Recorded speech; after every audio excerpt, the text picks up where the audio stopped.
So, without further ado, I'd like to welcome my next guest, who I've been excited to get hold of.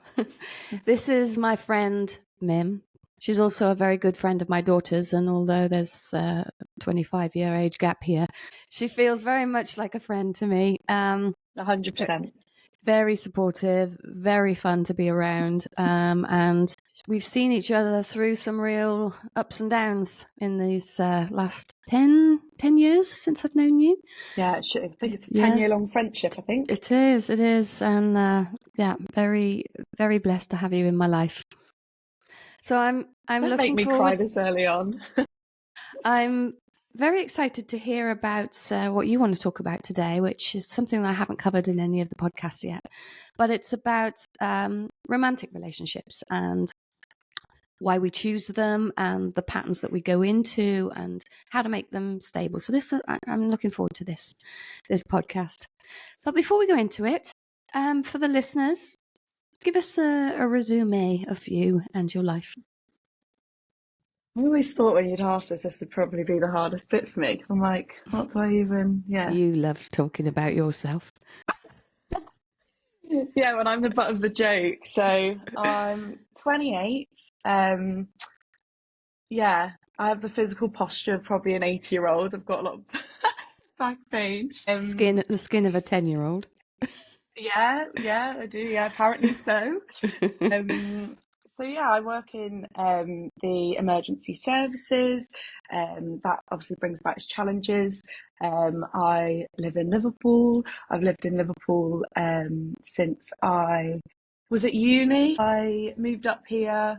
I looked around all the other universities, and for some reason I woke up in the middle of the night and was like, "Go to Liverpool." And then I remember telling my mum, and I said, "I don't know why, I've just got to go to Liverpool." A couple of weeks later, there I was. Studied anthropology. I studied forensic anthropology, and it was quite a small course. I really, really enjoyed it. It was talking about, it was basically, it's a scientific degree. It talks about, it basically discusses how you identify people through skeletal remains, dentition, things like that. So it threw me in at the deep end in terms of human, how we work as human beings, really, and everything from our biological to our mental, and how we've evolved over time, essentially. And then I went on to do my master's degree in the same topic.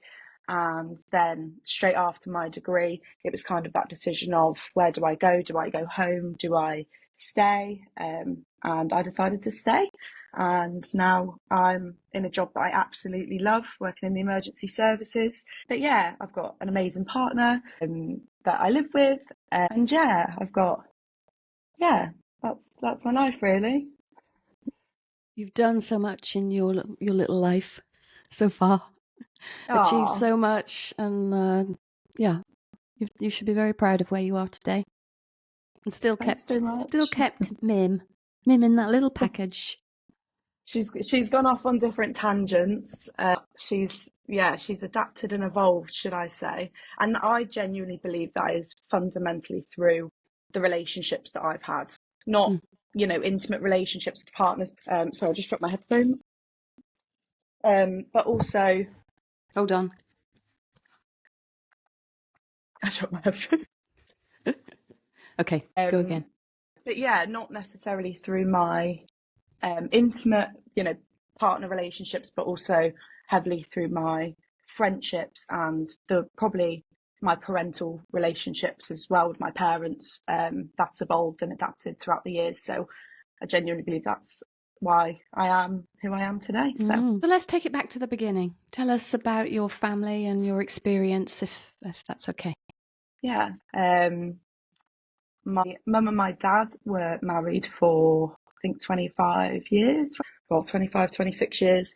In that time, they had 4 children. I'm the third. Well, there's 2 above me and 1 below me, so I think that makes me second youngest. So yeah, we all grew up in the same household, and then around the time my parents separated, my brother was going to university. I think my sister was living with her partner. I was heading off to university. So now yeah, my parents have been separated for, I might get this wrong, maybe 10 years now. So I've almost had a split in my life where I've had half of my life in a, should we say a nuclear family under one roof, and then the other half has very much been living, with parents living in separate cities with separate views and different lifestyles, and trying to, work with that and maintain a relationship with both of them, I suppose. And how do you remember taking the news when they were separating? I think I remember my mum calling, I think she called my school, and I think she basically said, mine and, myself and Miriam's father are splitting up. So if she's struggling through school, or, just basically go easy on her. I actually remember it being probably the opposite effect. It was a sense of relief. It needed to happen, probably a lot earlier than it did. I think a lot of that's where my traumas come from, or essentially how I view relationships now. But yeah, I just remember my mum being a little bit worried about the negative effects of that divorce, and that separation period, especially as children. But I think I had to grow up quite quickly. And so I actually remember it being almost like a lift off my shoulders, everyone's safe now, and I'm going to, it's going to be a change, but I see it as a good change. So yeah, I remember it being actually a bit of relief, if anything, over that upset. I think When I separation for a lot of families can be a blessing, especially if it's not safe. I think it needed to happen, for both my mum and dad, and I've had that conversation with my mum and my dad, a lot more with my mum, I would say. It's a lot, it was really hard at the beginning. We didn't speak about it necessarily with either of my parents at the beginning. It's only probably been in the last couple years, especially since I've joined my career and my job, that I've managed to engage in those conversations with both my parents, and just say, like, for example, I speak to my mum about how there wasn't a lot of education around relationships when I was at school, and what a healthy relationship looks like, and what a negative a negative relationship looks like, essentially. And so that was my first and only, idealistic relationship. I looked at that and I thought, that's what relationships are. And so I remember thinking, or looking back and thinking, that was my primary relationship that I looked at, was my parents. And essentially I felt like, do I want that for myself? Is that what I want? Or do I actually want to learn from that in a different way, and think, actually, I need to pick apart the parts that I believed were positive, and the things that I actually think, actually, I've learned that I don't want that. So there's positive and negatives to it. It taught me a great deal about the foundations of relationships, what I look for, and also the trauma bonds that I might feel that I have in relationships, and actually acknowledging that, and going, no, I don't want that, or yes, I want that, because I experienced it differently as a young child. So yeah. And if you could give a description of the roles between mum and dad, and how you saw them interacting, and who had more power than the other, what was the view of how a relationship is watching mum and dad? I think it was very much, I always looked at it was actually very, sociotypical, if that's a word. My mum was the caregiver. She did the school runs. She cooked the food. She cleaned the house. Didn't have, she wasn't employed for, from what I remember anyway, for quite a bit of my childhood. And then my dad, he worked. He was the provider. But I think as their relationship developed in front of my eyes, and yeah, I think originally I looked at their relationship as this is what the mum does, this is what the dad does. But I think when their relationship maybe started to go downhill, as I was looking at my dad maybe as a, he's the provider, he's the protector. I think I started to feel a lack of protection from both of them, just on the basis of the negative effect their relationship had on me. I didn't necessarily feel protected as much as I did maybe when I was a young child and a little bit more ignorant to it and unaware of actually what is right and wrong in a relationship. So I think the protective factor dropped off at quite a young age, which made me actually step up and feel, I need to be independent. I need to maybe look after myself. I need to ensure my siblings are looked after and they're safe. And so, yeah, I saw a massive shift in their roles from quite a young age. So when they were so absorbed in their own troubles, because you were all a little bit older, you then got forgotten and just had to self-manage, self-soothe. But you also took on a role of responsibility it's like you became the parent.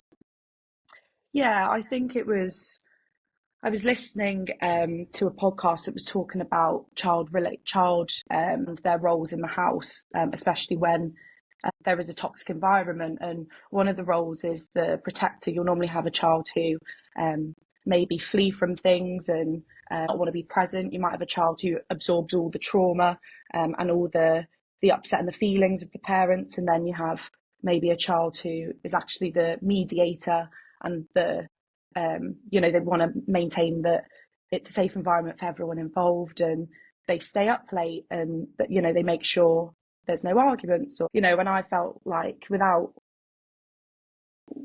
it only took me till recently to realize that was probably me.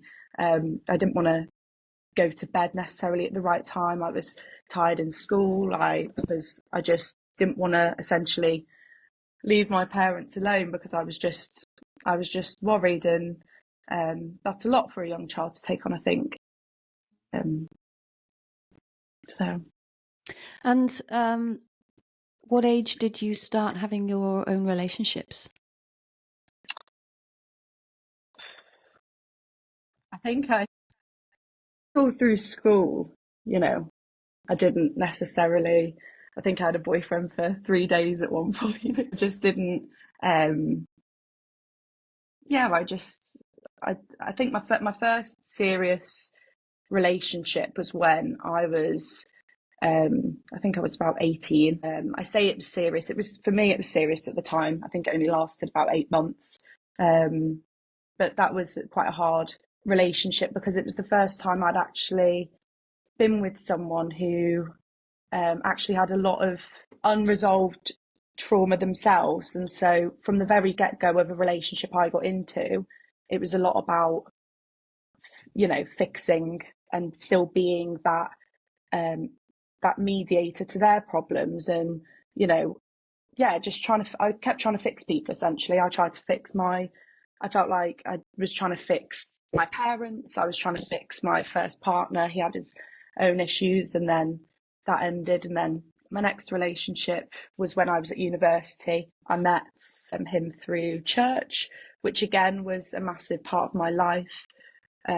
Religion and feeling part of something, part of a church, was a massive help for me, because it made me feel like I belonged to something safe. It made me feel, I had a common interest with people. I had a common, and so that was really significant for me, because I thought this relationship's amazing and I feel supported, and people are encouraging it, and this feels amazing. And then I think that was a really hard breakup for me, because I felt like I lost a lot of that support unit and a lot of that family structure again. I'd experienced it with my parents, and then when I went through that breakup, I felt a little bit like I'd lost that again.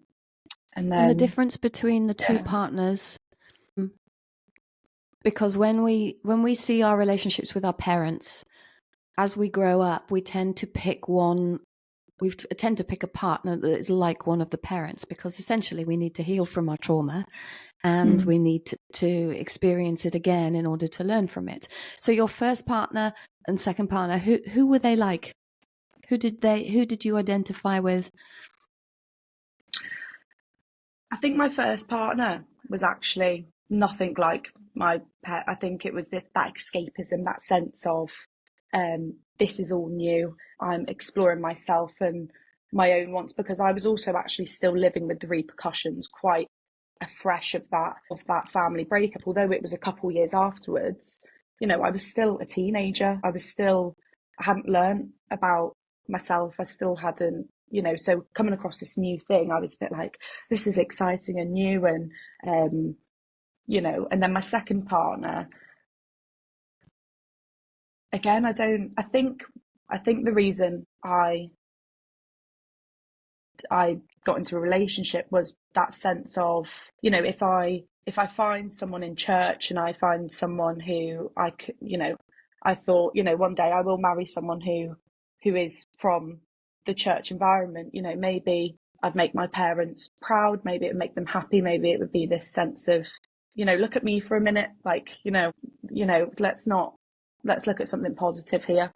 So I think it's not necessarily that I chose partners that reminded me of either my mum or my dad. I think it's more, the older I've got, I think my first early couple relationships, I wasn't really looking at that and reflecting on, because I was still quite young. I was still living in that process of understanding what's actually happened and the right and wrongs of relationships. Whereas the older I've got, I've gone to therapy, I've learned things through my career, I've read books, I've listened to endless podcasts, I've really delved into why people are the way they are. And so, I started to process, actually, that's something I don't want.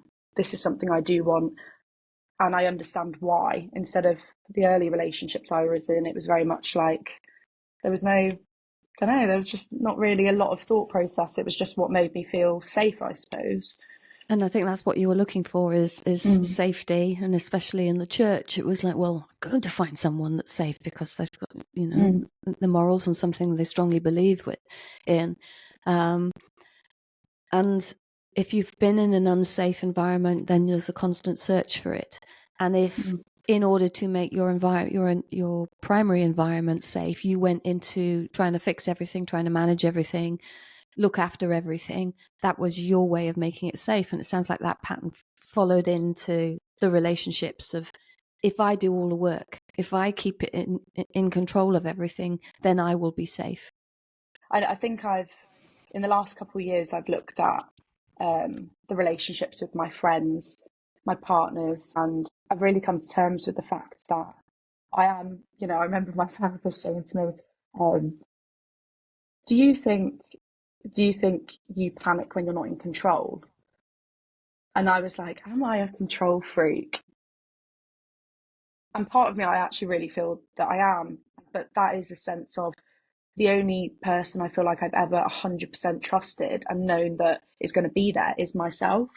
And so the things that I put in place for myself, the standards and the decisions that I make,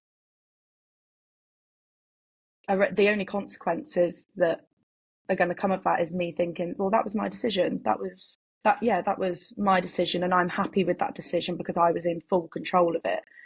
And it's a learning process now. I think I'm going heavily through it now, where I'm learning that I can't be in control of everything, because that's not a healthy relationship. And I think I'm working through that now. At the moment, is just letting go. But I think a sense of that is also, if I'm in control, I'm again in control of the result. And that, I feel like that comes back to the parental responsibility I felt like I had over my parents as a young child, is that sense of control. If I can control someone constantly being in the room with them, or someone constantly being around them, or if you have to spend your whole existence using your senses and what you see and what you hear to measure what's going on, you have to be on high alert all the time. Your antennae is out all the time. And so therefore you have to learn to think ahead. And ultimately what you're trying to protect yourself is from abandonment. Because if it all falls apart and I have nobody, then I'm going to be so alone. So then you learn to enclose yourself by, I'm going to just look after me. At the end of the day, I'm going to become hyper independent. I'm going to use control others so that I am okay. Because if it all goes wrong, I will be abandoned. Yeah. And as a You hit the child, nail that's on the head the there. most terrifying thing. As an adult, of course you can handle abandonment, but your inner child is still acting out. It's still wanting to control things, but it sounds like now you're becoming more aware of that pattern. What's hard to do is to trust that someone else can step in to look after you, that someone else can keep you safe rather than just you. So how do you feel that playing out in your current relationship?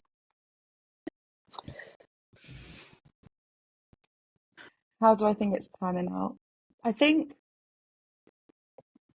so. After, shall I say, my university relationship, I actually was exploring my sexuality. I knew that I was, attracted to girls, and I wanted to see what that looked like. I actually ended up in a relationship with an amazing person for 3 years, and that taught me a lot about relationships and love. I found that women are a lot different to men on a mental and emotional level. Not to say that it's any better or worse, they're just very different. So I think when that relationship ended, and I knew long term I probably wanted to settle down with a man, I was kind of really trying to understand why. And, does this just pan off the back of what I was told as a child through the church, you need to be with a man, blah, blah. So it was quite hard for me because I was like, am I doing this because this feels right? Or am I doing this because of the expectation of me? So I think when I got into a relationship with my partner, there was a lot of adapting because I needed to refigure out what that looked like. And it's hard. I think it can be really hard because, again, I don't know how to word this.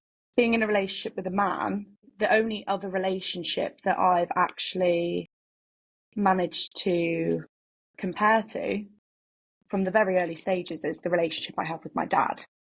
And so at the beginning, or when I was trying to figure that out, it was very much like, why do I want to get into a relationship, maybe again with a guy, and why it didn't work out when I was with a woman? And it was quite hard for me to process, I suppose.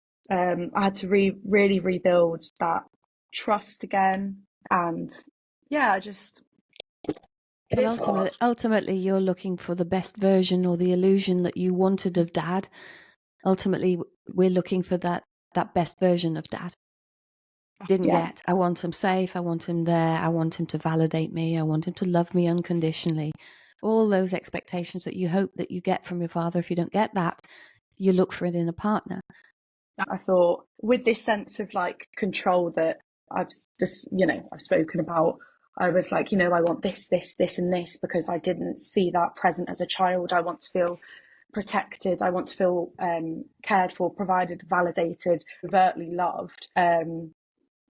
But you don't get that very early on in the relationship because you don't know how each other work. You don't know each other's love languages. You don't know, but from the very get-go, it's like, no, I need that, I need that, I need that. And we need to have these conversations now. And actually, it's a journey, because it's not just about me. It's about my partner. It's about the way they have been brought up, and the way they see love and the way they receive love.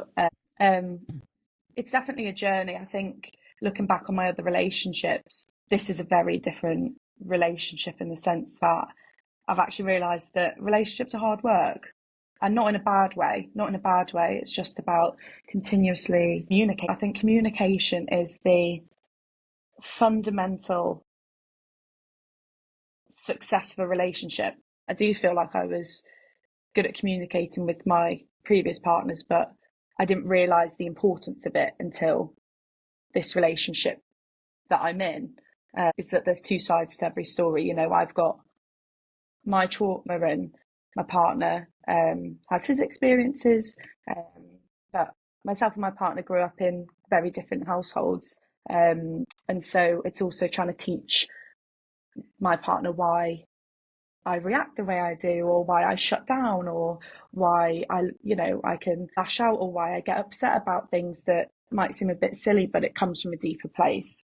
So yeah, I I think think what's this, yeah. I think what's really interesting about relationships is that our traumas, our experiences are only our perception. Now, you talked about your being in a family of 4. Now, each one of your siblings would have taken a different perception of how they saw that family and will be taking different patterns into the family. So when you come into a relationship, your partner's bringing in his perceptions and your perceptions, which generally are mirrored. We're in relationship with people because it's always a mirror back to our stuff. And so when we're trying to get across our point of view through communication in a relationship, to us, it's our truth. And to them, it's their truth. But really, it's just perception. And the two of you getting together and trying to, I just want to understand the way you see things. I want you to understand the way I see things. And can we meet in the middle? And I think that's where the healing is realizing that there is no right and wrong here.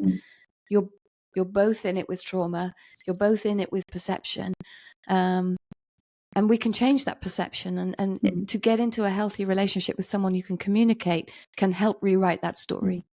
I think for me in my relationship, a massive part of it is, I need to understand why you're responding in this way, or why you're shutting down, or why, and actually a lot of the conversations is about where that comes from. Where does that span from? We grew up in very different home environments. And so why do you react in that certain way? And why do I react in a very different way? And like you talk about, this perception is just actually figuring out why, so we can But of sympathize course, as well. his withdrawal or shutting down will trigger you into you being shut out or you not having a voice. And so he's learnt that pattern, but you're desperately wanting him to be, well, don't be like that, because I want you to be not like my family patterns. I want you to get it right. And so we can very easily put expectations on our partners. I want you to get it right so that I feel okay. And that's where conflict comes in. And really, if we could get to the point when we see someone struggling, we take it back to ourselves and think, what has it just triggered in me? What do I need to learn from this experience? Because I remember as a child being shut out. I hated it. I wanted to have a voice. And I desperately needed that connection. So how can I reconnect with him in a certain way? So it's learning to take it back, because no one can heal you. Your partner can't heal you. What they can show you is your wounds. And if we can take it back and, okay, I have a wound. How do I express that to my partner? And I think that takes, when you get it, when you can see it like that, I think it can really cut through in relationships. Yeah, I think if I would see, sometimes I react to things a little bit irrationally, or it's my thought process I see can be irrational, and it's not a sense of, it's not that deep, Min, as in I'm trying to see that it actually isn't that deep, but because I overanalyze everything, if my partner was to brush it off, not at all in a disregarding negative way, but if they're just trying to actually show me that it doesn't it's okay, like it doesn't, we can get past this. It takes me back to a place of, I really need to be listened to. And I think that goes back to myself as a young child, whilst my parents were going through that hardship of their marriage, and trying to figure out that my mum and dad also had to look after 3 other children. And so I felt as a young child that there wasn't a lot of space for me to be listened to and me to be validated in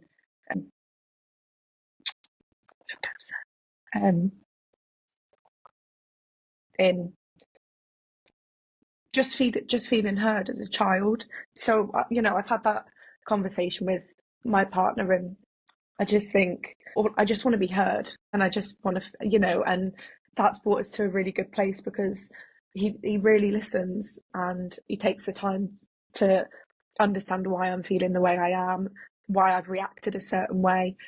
And it's new for him as well, because again, he doesn't have those childhood experiences that I have. And so I find it so, and I just find it so amazing that he can sit and listen to me and really understand why. So yeah, it Goes a long way for your healing, is doesn't it? just, yeah. And I Yeah. think having someone who hears me is is amazing for my healing process as well. Well, what a great start to your relationship together. Yeah, it's amazing, because So, all of this comes from, I think, a place of me learning from every relationship I've ever had, and choosing the right partner and putting those things in place at the beginning and saying, this is where I've come from, this is what I need, and can you provide this? And it's absolutely okay if you don't. That's why we don't end up with people we don't end up with. It's trying to seek out that, what can you provide me? I'm going to validate you if you can't provide that, because you're your own person. If that's not what you can do, that's absolutely fine, until we find that person. And and I also a clue is that if I want you to validate me and you don't get that, if you can learn to validate yourself, it's a recognition that I don't know how to do that. That I cut off from that very early on. And if you can learn to validate yourself, you're not going to need it from anybody else.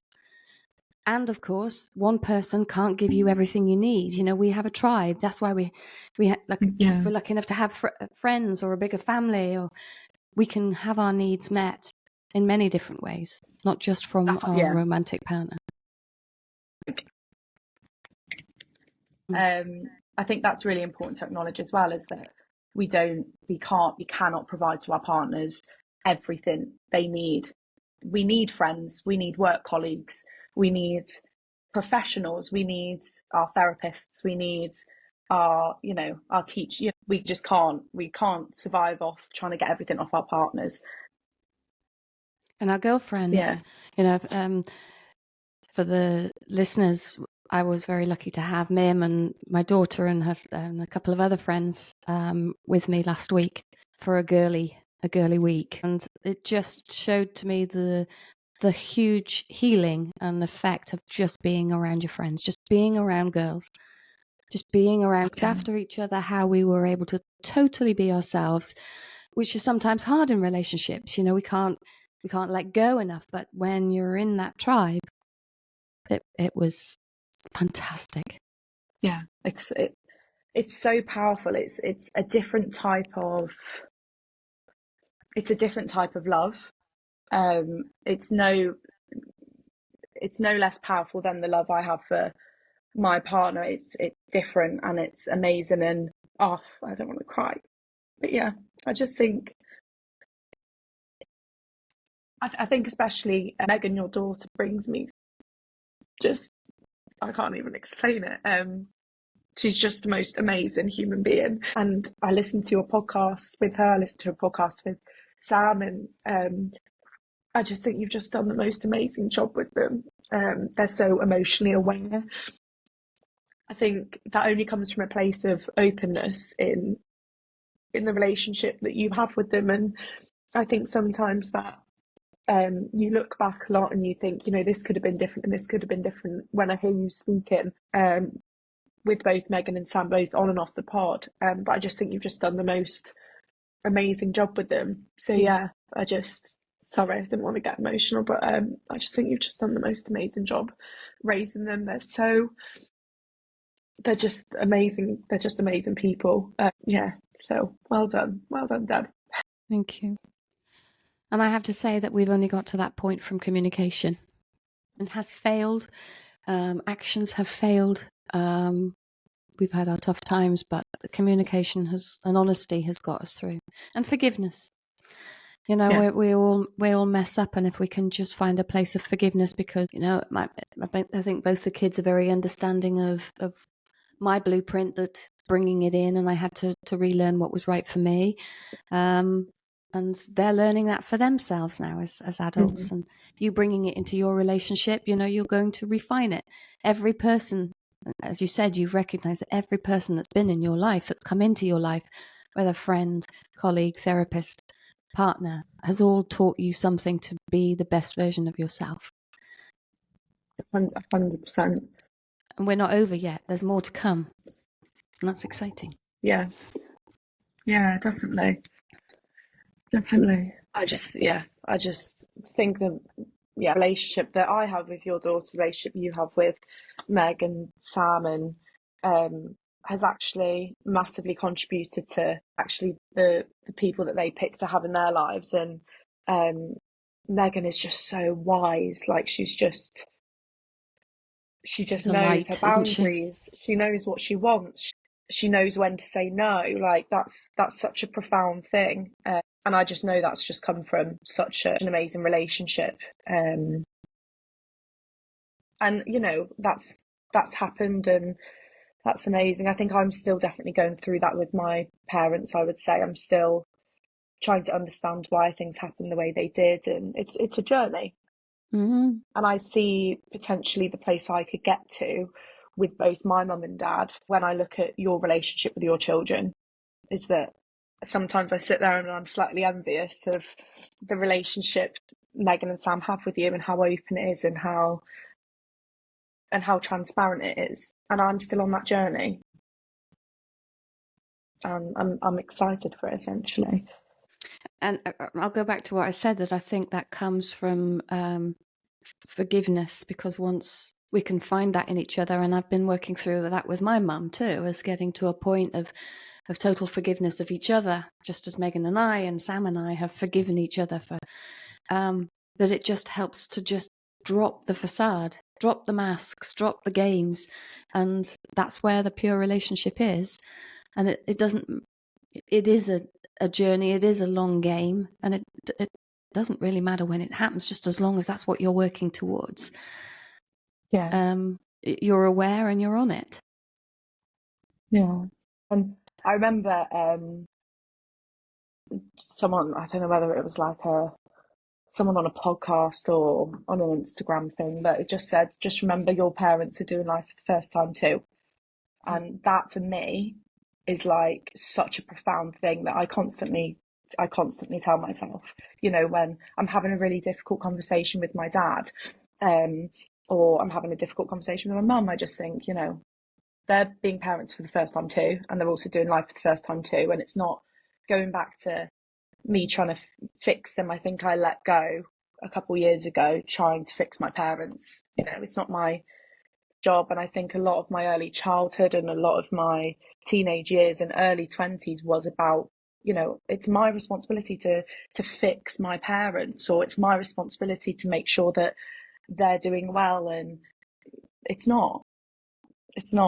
And it's my exhausting having to do that. It yeah takes a lot from you to have to be in control of somebody else's life. Essentially it's their life, and they're on their own learning, just as you are right now on your own learning. If someone was to jump in and want to control you and want to manage you, I think that would really annoy you. So it's just it's that full circle, isn't it, of control. Yeah. And letting go of control and finding trust, keeping communication just helps relationships just flow and grow.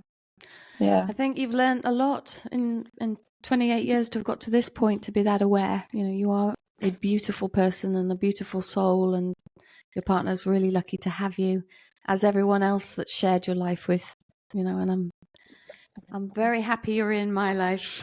You're a real light to me.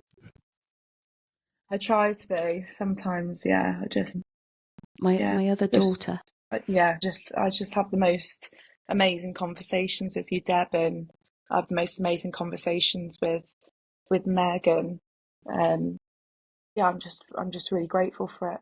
And I think even talking about relationships and setting our standards based on our previous experiences, I remember saying to Meg last week, I said, isn't it so interesting that every friend that you've chosen that I've met through you have always been the most amazing, supportive people. And I remember saying to her, like, that's such an essence to your character, is that the people you have around you, Meg, are just the people she chooses to have around her are just, they're just Well, I amazing think people. that's been part of her journey, is recognizing her self-worth and value, is Mm, that she only wants people who are around her who are for her highest good. You know, we've yeah. all chosen friends that are not good for us, and it's recognizing we don't, you know, I'd rather invest my time in good. So she does Mm. have a beautiful group of souls to get drunk with. Yeah, she's fabulous. And She anyway, really I'm still is. picking up the eyelashes from you all being here. Didn't I say? I said, so everywhere I look, there's just hair. I remember going, there's just hair. I don't know whose is whose. And you went, I think you said something like, yeah, but when you leave, every time I find hair around the house, it will just remind me of you. And I Yeah. just was like, but And when I yeah, had to pick an eyelash out of the dog's ear the other day, I just that gave me a smile. no way. But yeah, Anyway, Mim, thank you very much for your time. I would love to do this again. I'm sure there's plenty of stuff that we could I feel like chat about. I've just waffled really.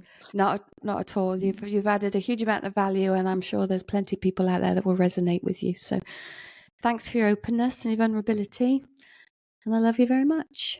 I love you too. Thank you so much for having me. Thank you. Okay, see you soon.